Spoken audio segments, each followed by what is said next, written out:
LA perempuan 20 tahun yang menjadi korban penembakan oleh mantan kekasihnya, kini kondisinya membaik. Korban kini didampingi tim reaksi cepat perlindungan perempuan dan anak.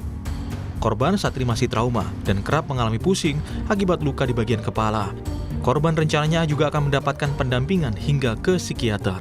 Kondisi korban saat ini seperti apa itu, Pak? Trauma, kemudian masih mengalami pusing, kepalanya itu masih sakit, kemudian juga yang membuat saat ini sih psikisnya gitu, karena dengan orang baru pun dia agak ketakutan.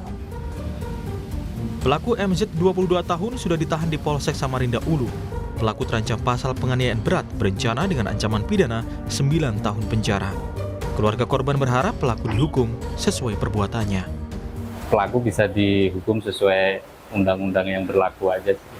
Sebelumnya korban ini ada terima ancaman nggak dari pelaku? Sempat ada. Kalau ancamannya itu sempat kalau sampai nggak mau atau dari pihak laki ini mau bunuh diri atau gimana. Lah terus sempat dari beberapa hari yang lalu tuh sempat diikuti.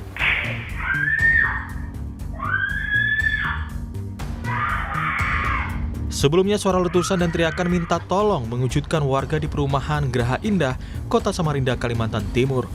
Korban yang baru pulang kuliah tiba-tiba ditembak dari jarak 20 meter tak jauh dari tempat tinggalnya. Pelaku pun langsung melarikan diri. Korban yang mengalami luka di bagian kepala langsung mendapat perawatan intensif. Pelaku merupakan kekasih korban yang sakit hati usai hubungan cintanya kandas. Rizal Mustafa, Jasmine Ja'far, Kompas TV Samarinda, Kalimantan Timur.